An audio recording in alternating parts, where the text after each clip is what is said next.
Hey, good morning, everyone. This is actually afternoon for some of you now. Back again for another live stream. I've got Cheryl Cran with us today, and we're going to be talking about NextMapping and the future of work. We just met Cheryl a few weeks ago through our mutual publisher, and we're kindred spirits. I've been reading her book, and I'm not sure. We obviously follow the same people, the same trends, the same philosophy, and excited to talk with someone like Cheryl. And before we get there, I just want to make a couple announcements. One is, if I can find the banner here, if you text RAG for free to 64600, you have to pull out your phones or your tablets, and you'll get a free copy of my book. So you'll be able to do that. So that's one. Second, let me go back to Googlization Nation. We have reached almost 1,000 people in it. So if you're interested in joining a community, we're focused on a couple topics, but one is the future of work, and the other is something I came up with over the weekend, and I actually got the domain name for it, which is Humanization. We're talking a lot about keeping the H in HR, the human in HR. The threats of technology taking all these jobs. Now we've got this pandemic and all these trends. So one of the things that we talk about and we focus on in Googlization Nation is both the topic of future work and the humanization of work. What's the future look like? So, and that's so I'm really excited to have Cheryl here today and be able to do that. And Cheryl's got a new book, and if you stick around, here's the cover of it. She's going to be able to show us how to, or show you how. I already got the book. Show you how to get it for free. So that'll be good. So Cheryl, welcome to the Shift Show.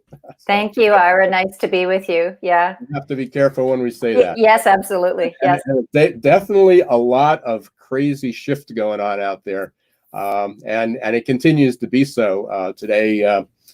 I won't get into the politics of it, but we have Dr. Fauci and the team testifying in Congress. We got a lot of tweets going on out there, and then we're still trying to figure out how to reopen for business. Not just reopen America, but reopen the globe for business. Lots of trials.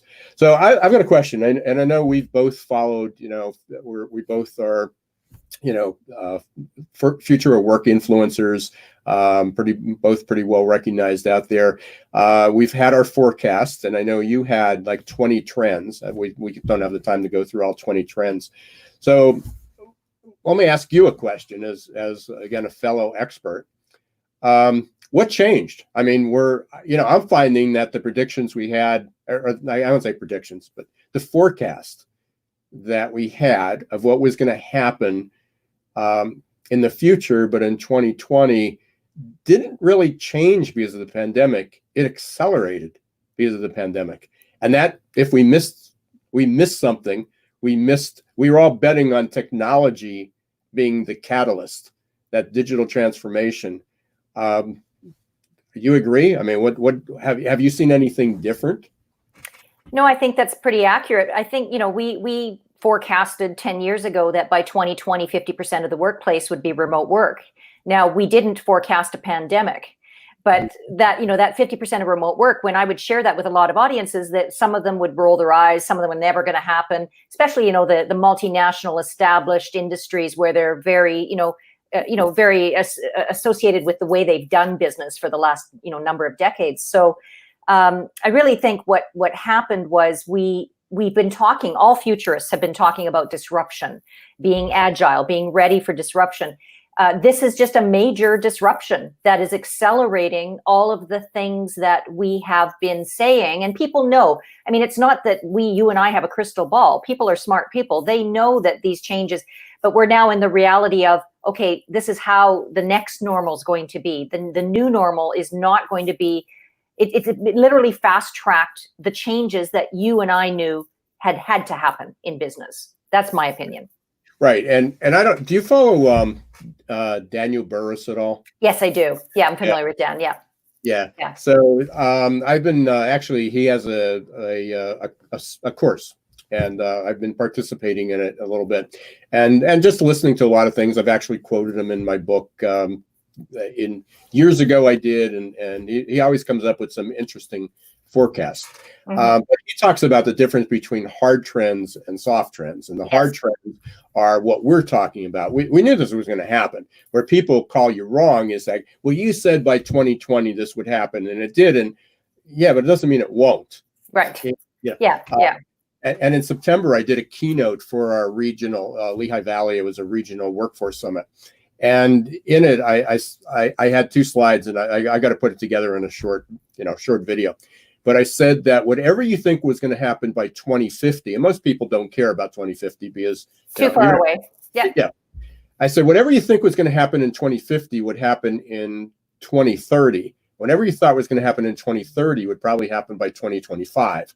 And a lot of those were, that 50% of the workforce would be telecommuting and virtual, that we'd have the autonomous vehicles, that all our records, we would be going to our doctor appointments on, that the most of the population would be doing their medical appointments online, and people said, no, I still need that. How can you possibly do it? Well, where I was wrong is I should have said whatever you thought was going to happen in 2025 was going to be in 2020. So, because it definitely did happen faster. I've been quoting this quite a bit because I heard Kelly Steckelberg speak last week. She's a CFO of Zoom, and in just 5 months ago now, in December 2019, they had 10 million monthly participants. I gotta say it right because it wasn't users. Users technically means people who bought the system, but participants on Zoom, 10 million in December, 300 million in March. April. No, in April. Yeah.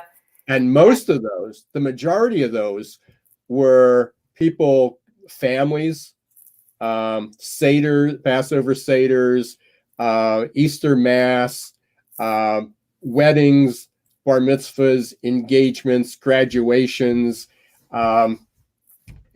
Nobody's going back. I mean, obviously people are going to want to go back and be in person and have a hug, but where people would say, oh, I don't get that thing. And, we'll just see you next month. Now everybody's online. And so that's really changed. So what were some of the other trends that you picked up? Well, you mean for now or that are happening now? Well, let's talk about the ones that you think are happening now. Because what we forecast in January, well, I guess let me ask you this: have any changed? Well, I would say so. From our perspective, the trends that we talked about, the ones you've already mentioned, remote work, virtual medicine, autonomous vehicles, all of that. But what we're going to see actually, and I think in the next 2 years, is an acceleration of a bunch of things. So I don't know if you know this, Ira, that there's technology right now that LA has technology for hovering vehicles above the freeway. And that technology is ready to go. It's electric. They're electric vehicles. They have 8 rotors instead of like so they're safer than a helicopter. And they've got the infrastructure now for that to happen whenever they decide to make it happen. And that would actually alleviate, if there wasn't a remote working, that would alleviate a lot of the traffic problems that you have in the LA area, right? So there are things that are available. The thing about what's happening now is the vaccine is going to be created faster than we ever knew because of technology and because of the pace of innovation. The testing, the new normal is going to be, all of us are going to have temperature checks, but even beyond that, our Apple Watches are going to have temperature checks and say, oh, you have symptoms of such and such, you may want to get yourself checked. So I think we're going to see a merging of, when I talk about in my book, people first, the future is human, is really what with the technology and the remote work reality, it's causing us to be more connected. I remember 5 years ago, I was keynoting for a funeral event. So it was all funeral directors. And at that time, they were doing live streamed funerals on Facebook at that time.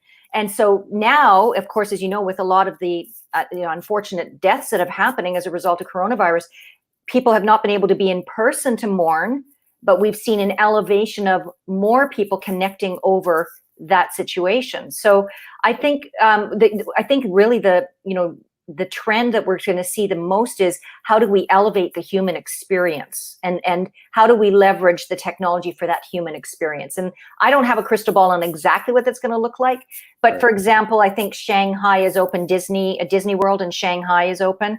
And so you saw people with masks and social distancing, and I was reading anecdotally that people are liking it better than before, because A, you have more space, B, you're reserving in advance, so it's a more enjoyable human experience. So I think we're going to see more of that. Like, how are we making things more human, and how are we relating?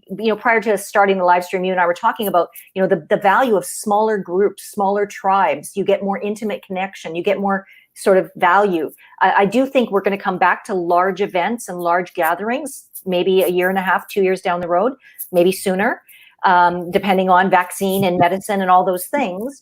I don't want to be hard and fast about that one, because everything's a moving target right now, Oh, so, absolutely. Yeah. We don't know. Yeah. So, and again, I was supposed to be a speaker at the SHRM conference in San Diego. Canceled. They canceled that one outright, which I was sort of surprised that they didn't at least do some of it virtual, because every other one is either postponing or doing some of them virtual. And I know they had plans for that, because the last one, SHRM Talent, just a few weeks ago, they did do virtual, and that's what we were talking about. That I had a better response from the people that were participating in that than I did from all 27 in-person conferences last year. And it wasn't that it was a terrible on-stage presenter, but because I had really, really good ratings and they asked me back. But there's a different dynamic when you're in a breakout room and there's 500 people or 100 people, and then in 15 minutes they have to go to the next breakout. Yeah. Everybody runs out of the room, and a handful of people come up and they give you a card, and then they see, oh, there's 10 people in line. I'm like, I'll catch them later. Where in the chat, with the chat going, is top of mind. They were asking a question. They said, oh, what did he say? I can't hear it. And then other people were participating in that. Yeah. If they did that in a live session, it would be really rude. It would be very noisy in the room too, as far as other people participating. So as we go forward, so there's a couple things. We can talk about Disney opening. And again, it's high demand, but big concern is like restaurants are trying to open up, and restaurants employ 11 million people. So even if we can get all the rest of the economy going, the downstream of that effect. What's your looking into your crystal ball? I heard somebody on the news last night, and he was saying the problem is that experience is going to be different. Is that when you come in, that they're going to wipe down the tables, and then you're going to get that sort of disinfectant smell, from there. They said if they hang shower curtains between each table, it's going to sort of take away from the ambiance. What have you heard, or what do you think we're going with something like that? Yeah, for restaurants, it's a tough one. I mean, where I live in Vancouver, BC, Canada, and we're really doing a lot of takeout with our local, like trying to support our local business. I think most of us are doing that. And in talking to some of the restaurant owners, they're saying things like, in Canada anyway, they're asking for 50% reduction of normal volume is what they're asking for in restaurant dining. I'm not sure, what it is state by state in the US, but that's what they're asking for in Canada. And so a lot of the owners are doing like plexiglass between tables versus the shower curtain, so that there's still sort of an open sense, but you've got some sense of boundary. Some restaurants that are already they've already set up sort of the private booth environment, they'll do much better than others where you're crammed into a New York deli, for example, right? So I think a lot of the restaurants are going to adapt based on their experience of the diner. So, for example, if you are if it's a pizza place, takeout is completely appropriate. For me, I'm a Starbucks lover. I've been doing Starbucks takeout throughout the pandemic because you can order on the app. and then you can pick it up, and it's all done socially distanced. Everybody's wearing gloves and masks and the whole deal. So there's certain restaurants where it's conducive to takeout, and I think they'll have to get really slick and cool with that. And I noticed some restaurants are saying, oh, just pick up with us direct. Don't use Uber or don't use Door, because they're trying to make up this sort of takeout options for people and also increase their profitability, as you and I know, right? So, but as far as the in-dining, I think we're going to pay as humans more money. I believe the prices will go up for in-dining because you can't have less people and have the restaurant survive. So we're going to see an increased price for increased experiences. And I think that's across the board in all industries. That's going to be our new reality and are we willing to pay for that? And as you know, there's always going to be a portion of the population that is willing to pay for those experiences, right? So yeah, I think that's part of it. So the plexiglass, the wiping down the tables, a lot of people are, yes, there's disinfectant, but there's other ways to have a pleasant smelling, I think we're going to see sort of innovations in all of that. I really do. I don't know what they are yet, but we're going to see innovations that are going to be more about the experience and make it less about disinfectant and more about the overall experience. So, and again, this is a whole other deep subject, but the inequalities that existed before, if restaurants become more expensive, if dining out becomes, takeout is still takeout, but to be able to actually take your family out and sit in, even though at McDonald's, the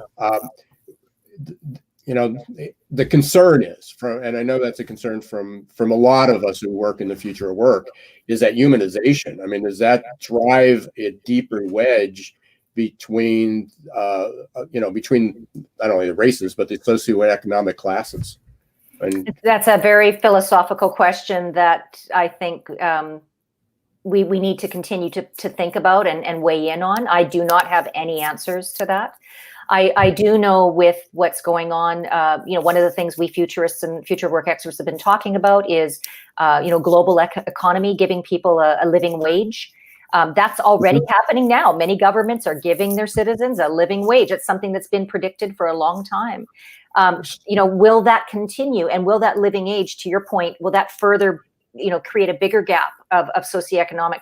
And what does that look like? I mean, those are questions that I think we philosophically and as a human, we need to be asking. I'm an optimist, so I would like to believe that what's happening is going to create more opportunity for bridging those divides.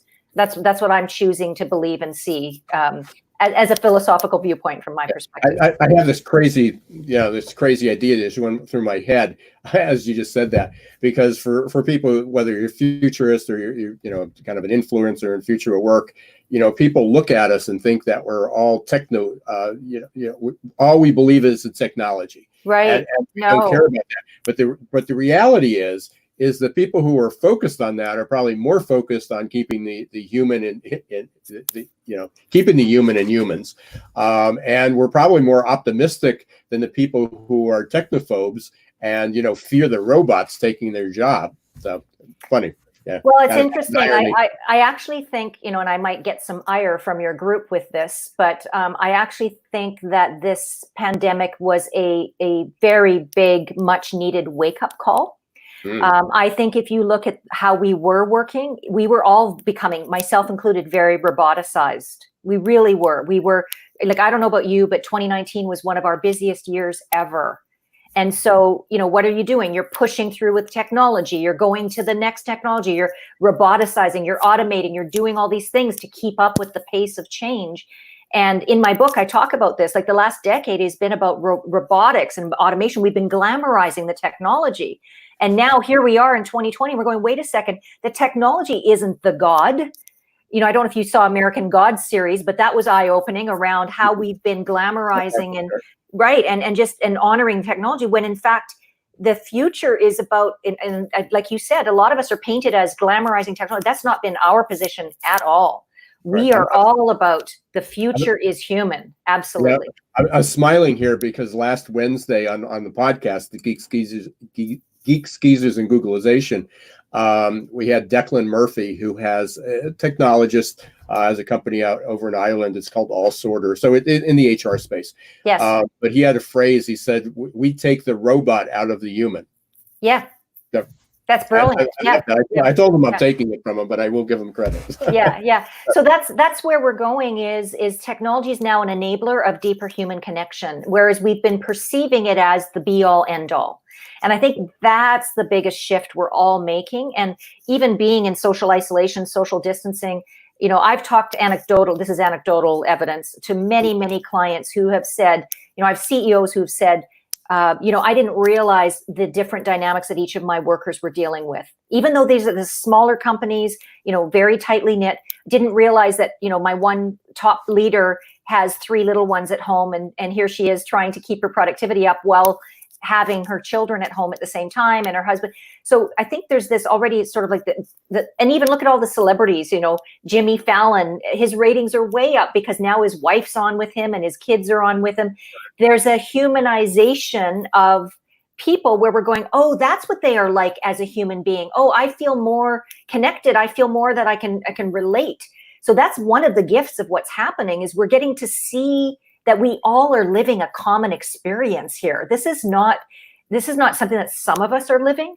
We're all living this. And so it's creating this massive compassion and empathy, which then increases my optimism again, because I think of all the teenagers, the millennials in their garage right now, creating innovations that you and I don't even know about yet. But 2 years from now, we're all going to be going, holy cow, that's amazing. Because in any time of major disruption, some of the best inventions have been created. So I'm excited for this time, even though that might sound like, opposite to what some people might be experiencing. No, I agree with you. Absolutely. So, and again, I think that the underlying message, we talked about this, especially when you talk about culture, we talked about, and leadership, we talked about being more authentic and more transparent. Yes. And this truly brought it to light, because now if you would have thought before, is that you would have had a business meeting, and in the background, there were dogs barking, kids crying. You're on video, and it was like, you never be on video because you don't want anybody to see the inside of your home. Now, everybody, you get to see what it's like, what you're dressed like, whether you're casual, and instead of, what was it, maybe 6 months or a year ago, that was it a British newscaster, and the child ran into the room and the house. Yes. Well, how about the guy with no pants? That went viral too, yeah. So now, I want to say we'll show more of the no pants, but now if the child comes in, they reach over. I was watching a video conference with Stanley McChrystal a couple weeks ago on the Global Mentor Network. By the way, if you haven't been following that, for anybody that's watching, they're offering it for free. Normally, it's a pretty expensive program. Right. Go up and watch them, because they got great people interviewed. That's where I heard Kelly Steckel. I heard the CEO from Clorox last week. But one of the first ones they had was Stan McChrystal from the Afghan war. And in the middle of it, his granddaughter runs over. And before you could imagine, it's like somebody would run in and go, "Oh, excuse me." He just picks her up and introducing her, and then every grandchild comes in. So all of a sudden, in the middle of this business conference, we're doing that, and that sort of accelerated another trend that we anticipated, was that we'd have to be more authentic. And people tried to do it literally; they tried to do it functionally, becoming more. All of a sudden, it just happened overnight. So. And that's a beautiful thing, because it humanized everybody. It's humanized all of us. Yes. Mm-hmm. Yeah. So let's sort of reel in, rather than waxing philosophical. You have a model. That's what NextMapping is. That's what your book's about. You have a model. So let's talk about your model of what can people actually do to take advantage, to leverage this crisis, to be able to move forward successfully. Yeah, well, I think first of all, it's difficult for people to be optimistic if you feel stuck or you feel like you have no clarity. And I think that's one of the biggest things we've seen with the people we work with, is they usually get stuck in a perspective, or they lack clarity based on their situation. You know this, Ira. They get sort of like the blinders. Paradigm. You can't see what you can't see. So at NextMapping, what we have done is we've got a number of models. One of them is the NextMapping model itself, which is on our website, nextmapping.com. And then in the book, I talk about the predict model. And we also have the wow model. No time today to get into that, but the predict model is really a tool. And we just launched a new workbook that goes with our book that walks everybody through all of the models so that you could literally sit down with yourself, with your team, with your company, and say, where are we now? And let's use the predict model to help us vision where we can go for our next step. The thing about NextMapping is I'm not about far off future. We're all about what's next in front of you and how does that impact the far off future. So that's what differentiates us a little bit compared to others. But in the predict model, I'll just talk today about the first two, and that's the patterns, and the P is for patterns, the R is for recognition. And what we're asking people to do is, and a lot of people maybe are doing this subconsciously, but we've given a format for them to do it, so a structure.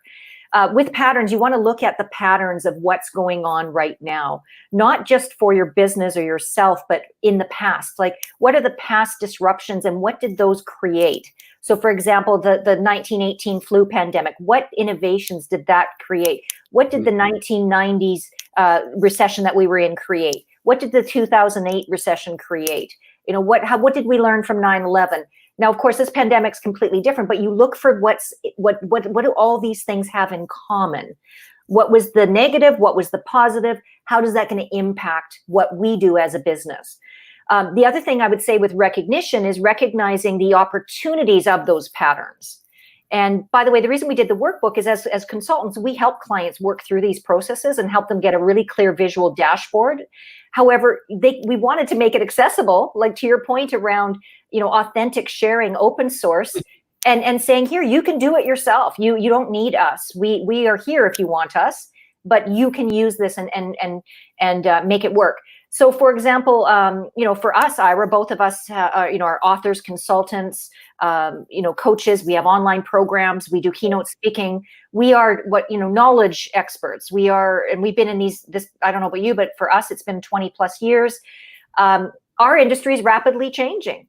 So where you might have spoken 30 times a year, that's, if I were to look into that in the forecast and look at the patterns and the recognition, I just spoke to a speakers bureau last week, and they said they see what's happening now as an opportunity for greater access to celebrities, because now if it's virtual, a celebrity's price is going to shift versus being in person, right? Like if you, for example, Michelle Obama, what is it, 200,000 US for her to come to a live event, whatever her price is, but virtually you now have more scope and range for celebrities to be available to businesses and individuals. Right. So that's going to shift. Celebrities are celebrities. People want to have proximity to that. Mm-hmm. For knowledge experts like you and I, we are providing valuable insights, tools, and resources for people. We will continue to be in demand, but if we're not flexible to this virtual reality, then that's going to be the danger to what we're doing. So the other part of pattern recognition is not being attached to how things were. And I honestly believe, in my book before NextMapping, I wrote a best-selling book, The Art of Change Leadership, Driving Transformation in a Fast-Paced World. And I believe what we're going through right now is the most massive change that we've experienced in the past few decades and will experience in the future. Right. How we react to this change is going to determine our future. So it's Abraham Lincoln who says, you want to predict the future, you have to create it, right? So that's the opportunity with our predict model, is you get to create the future. You're not at the whim of what's changing. You decide based on pattern recognition what you're going to do. And we practice what we teach here, at NextMapping. We're looking at this really closely right now. I can't announce it now, but we've got some big changes that we're going to be making as a result of pivoting with what's happening. And that central to that is, how do we add value to humans? How do we help people through change? How do we help people feel like they're in, sort of control of and creating their future? So the predict model we've had many clients go through it, and every time they do, they're absolutely wowed at the insights that are gleaned and the actions that they can take as a result of going through the process. So you work with individuals and companies. So we are a consulting firm with organizations And we also provide NextMapping coaching to leaders and teams. So we do both. Yeah. So we do the consulting on the business level. And then we also work, right now, we've got a number of CEOs that we're working with. We're coaching their leadership teams. And then we also do team coaching with them as well. So, and it's all around helping people make the change needed to create the future. Because to say create the future is one thing, but to everybody have the flexible, agile mindset to be able to think in new and different ways, that's a skill that has to be learned and developed and enhanced in order to create that new future. What are that's interesting. What are some of the skills that and again, I know that everybody has their top 10 skills or top five skills that people need to develop in order to even function, in the future. And I'm not talking about a technical skill. I mean, what are some of the softer skills that you see out there that are lacking in people, but they will be the key points that they need going forward? Yeah, you know what? We've been talking about this as well. In fact, Jeffrey Weiner posted on LinkedIn a year ago that people in the future will need more soft skills.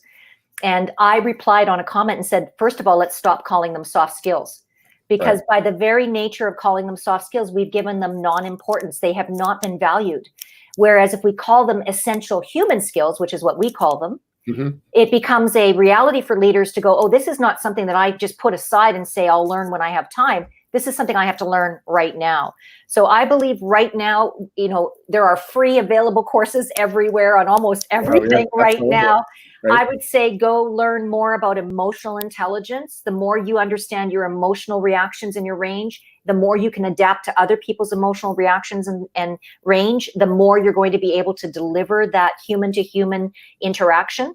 I would say second to that, the ability to understand how you react to change and understanding how others react to change. So understanding the change models and how those impact the way you behave. And then I would say for leaders, the ability to communicate vision while providing resources and support to your people. And one of the things we firmly believe is you can't just say to everybody, I want you to be more productive, or I want you to figure this out. Leaders need to be coaches. You need to be caring coaches. You need to be empathetic to people's realities. You need to be honest that as a leader, the future where a single leader has all the answers, that's gone. All solutions now are crowdsourced. Shared leadership is the future, which we help our clients get to, is not just talking about shared leadership, but what are the mindsets, the skills, and the processes that embody shared leadership so that organizations are literally authentically living what it means to share power, to coach each other, to hold each other accountable, to be resourceful. And these are skills that we've talked about, but I think now those that are future guaranteed, any of your listeners or watchers or the people that we share this with, the future is going to be guaranteed by those who can provide human value. Obviously, technology skill helps us elevate that, but the more you can connect to people, the more you can help people grow, the more you can move from me to we, that's going to guarantee the future for sure. Yeah. And, the one theme that goes through everything that you said, whether it was about growing your emotional intelligence, whether it was about work, understanding other people, understanding the trends, the underlying theme is curiosity. I mean, it's people just, and I know people, a lot of times it gets equated with creativity, people who are creative and innovative, but the skill that to me underlies that is curiosity.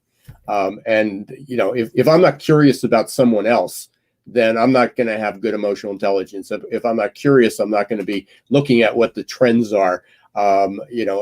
Basically, I want to read the headlines or somebody to tell me, well, Cheryl told me here's the 20 trends, and therefore I'm going to follow those.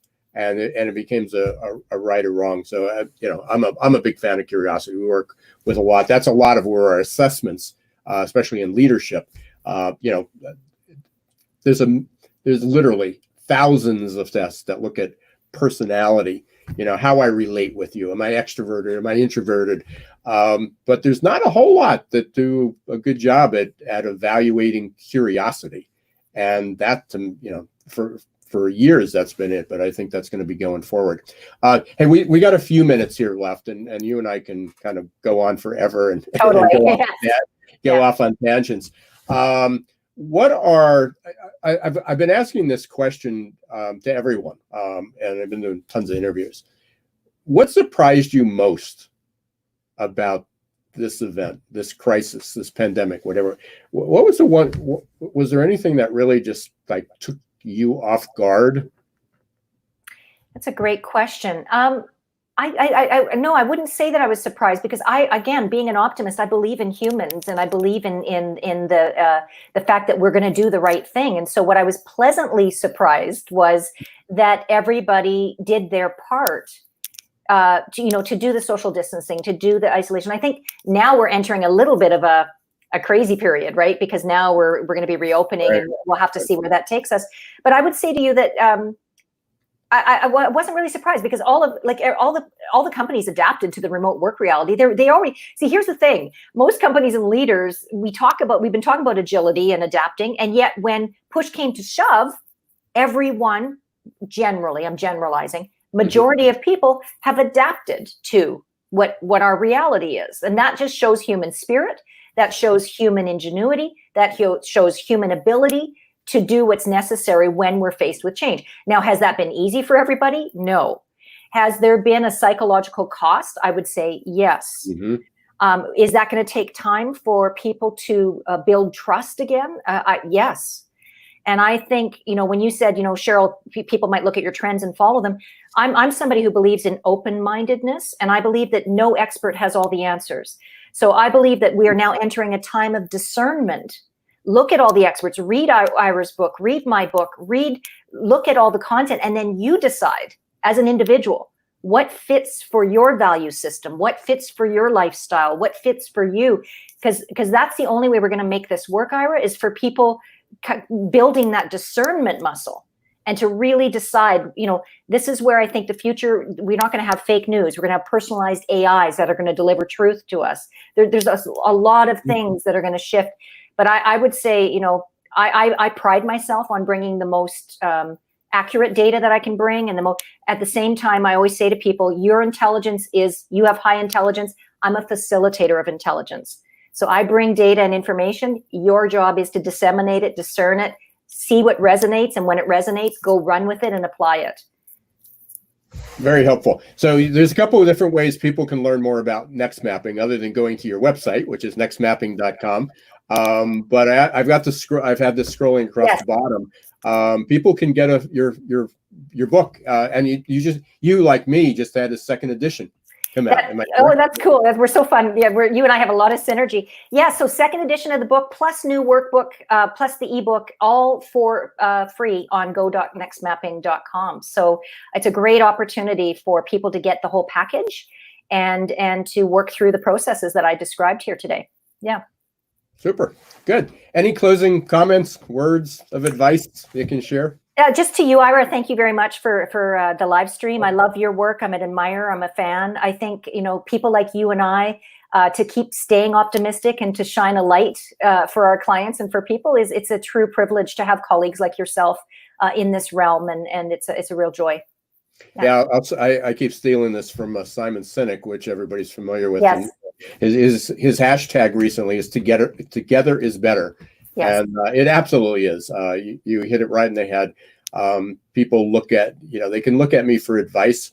I consume a ton of information on a daily level. I'm grateful to have guests like you. And that's the other thing that's opened up is everybody is home. So I've been able to tap a ton of people. Yes. And again, gather a lot of information, and hopefully it's been beneficial on both sides. But then be able to share that, and because we're all in this together, and no one has the answers. If anybody does, run fast. Yeah, those days are gone. If anybody tells you that they have it all, they know it all, I'm very wary of that myself. Yes. Yeah, we're living in the VUCA world, and I know you share that. Yeah. As well, the volatile, uncertain, complex, and ambiguous. So again, Cheryl, I'm very grateful. Hey, make sure you go up to go.nextmapping.com. You can get the book, you can get the workbook, and go up to the website. There's a lot of free downloads. There's a new infographic you have. You can get an excerpt. There's a lot of good stuff that you've got. And again, you approach it slightly. Well, it's too big for one person to do it. So absolutely, yes. There's a lot of them. Yeah. Where your focus is slightly different from mine, but we still have this vision of creating a better tomorrow. And I appreciate everything you're doing, and it's great to meet. And thanks. Thank you. Okay. Reminder for everyone, tomorrow, Geek Skeezer's Googleization podcast. That's just our audio. That's our live radio show, 1 p.m. on W4CY.com. We'll be talking about another aspect of keeping the human in HR and the humanization of work with Julie Ann Sullivan, who wrote a book called Catalysts of Change, Catalysts of Culture, Catalyst of Culture, and she interviewed like 60 executives on the importance of culture in there. And boy, is it more relevant than ever as we get to there. And also Googleization Nation. If you don't belong, you want to get updates about the live streams, the podcasts, webinars. I've started to launch a bunch of new webinars and a lot of new resources that were still in the works. Go to Googleizationnation.com. So until then, gonna try to turn that off, see our faces again. Till next time, please be careful, stay safe, do your social distancing, and keep in touch. If anybody has any questions, please contact Cheryl or myself, and I'm sure we'll be able to give you some help you, at least lead you in the right direction. So thanks very much, everyone. Take care.